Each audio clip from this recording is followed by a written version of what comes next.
धनबाद से जुड़ी एक बड़ी खबर सामने आ रही है, जहां पर मनोज अग्रवाल और आलोक अग्रवाल के घर पर ईडी की दबिश पड़ी है।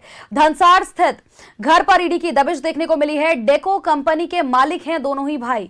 बड़ी जानकारी अपने दर्शकों तक हम साझा करें। देखिए, ईडी की दबिश लगातार परत दर परत की जा रही है और तमाम जगहों पर, रांची की बात करें, धनबाद की बात करें, तमाम जगहों पर ईडी की दबिश लगातार देखने को मिल रही है और ईडी एक्शन मोड में एक बार फिर नजर आ रही है। मनोज अग्रवाल और आलोक अग्रवाल के घर पर ईडी की रेड पड़ी है। धनसार स्थित घर पर ईडी की दबिश देखने को मिली। डेको कंपनी के मालिक हैं दोनों ही भाई। धनबाद में ईडी की रेड पड़ी है। इसके अलावा बात करें तो डेको संचालक मनोज अग्रवाल के यहां पर ईडी ने छापा मारा है। पहले भी आयकर की टीम मनोज अग्रवाल के झरिया स्थित लक्ष्मीनिया मोड़ कार्यालय में आकर के यहां पर छापेमारी कर चुकी है और कई यहां पर मामले में पूछताछ चली है। जानकारी के अनुसार मनोज अग्रवाल के यहां कई कागजात जुटाने की कोशिश की जा रही है। आउटसोर्स कंपनी डेको के संचालक और ट्रांसपोर्टर्स हैं मनोज अग्रवाल। सूत्रों की अगर माने तो छापेमारी कोयला कारोबार से जुड़ी हुई हो सकती है।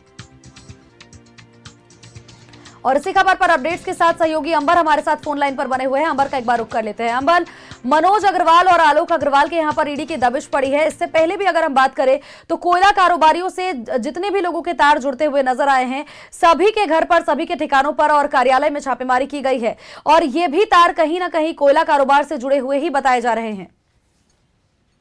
जी सोनल, देखिए बिल्कुल, अगर हम बात करें तो ईडी की जो कार्रवाई है लगातार जिस तरह से झारखंड में देखने को मिल रही है, परत दर परत इससे जुड़े हुए जो भी लोग हैं कहीं ना कहीं उन तक पहुंचकर जो है ईडी अपनी दबिश दे रही है। ऐसे में आज धनबाद में पहले सुबह आपको बता दें कि जो आउटसोर्स कंपनी है डेको, उसके जो संचालक है मनोज अग्रवाल और आलोक अग्रवाल, उनके आवास धनबाद के धनसार स्थित आवास पे ईडी ने दबिश दी है और लगातार जो है कहीं ना कहीं आवास के अंदर जो है कई कागजात हो या फिर अन्य जो चीजें हैं उसे ईडी लगातार खंगाल रही है। तो आप समझ सकते हैं कि चूंकि यह जो है आउटसोर्स कंपनी के संचालक रहे हैं और साथ ही साथ ट्रांसपोर्टर भी रहे हैं मनोज अग्रवाल, तो ऐसे में कोयला कारोबार से जुड़ा हुआ इनका पीछे का समय का जो है हम कह सकते हैं कार्य है। तो ऐसे में जो सूत्रों की माने तो कोयला कारोबार सहित कई और अन्य जो बातें हैं उसको लेकर जो है यह पूरी छापेमारी की जा रही है। वहीं आपको बता दें कि अगर विगत समय की बात करें तो आयकर को लेकर आयकर विभाग के द्वारा जो है पिछले कुछ समय पहले मनोज अग्रवाल के झरिया स्थित लक्ष्मीनिया मोड़ के आवास पर जो है उनके कार्यालय पर जो है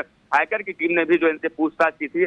तो ऐसे में आप समझ सकते हैं कि यह जो पूरा मामला है कहीं ना कहीं जो पिछले इनके जो कारोबार है उससे जुड़ा हुआ है। इसके से जुड़े हुए इनके जो लोग हैं, जिस तरह से ईडी की लगातार कार्रवाई कर रही है, इसमें परत दर परत जो लोगों का नाम खुल करके सामने आ रहा है, ईडी कहीं ना कहीं उन सभी तक दबिश दे रही है। अब देखने वाली बात होती है कि अब पूरी कार्रवाई के बाद क्या कुछ खुल करके सामने आता है। सोनल, नजर बनाए रखिएगा, अपडेट्स आपसे लगातार लेते रहेंगे। अंबर, फिलहाल के लिए आपका हमारे साथ जुड़ने के लिए बहुत बहुत शुक्रिया। तो ये बड़ी जानकारी अपने दर्शकों तक हम दे रहे हैं, जहां पर धनबाद में ईडी की दबिश देखने को मिली है। डेको संचालक मनोज अग्रवाल के यहां पर छापेमारी की गई है। पहले भी आयकर की टीम मनोज अग्रवाल के झरिया स्थित लक्ष्मीनिया मोड़ कार्यालय में आयकर से जुड़े हुए मामलों को लेकर के पूछताछ कर चुकी है।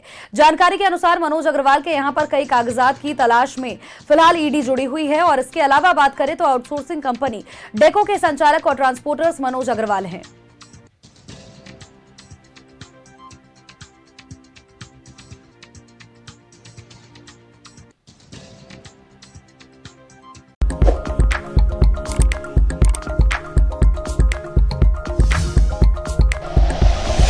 Like and share videos, subscribe करें हमारा चैनल और प्रेस करें बेल आइकॉन। न्यूज़ 11 भारत, सच है तो दिखेगा।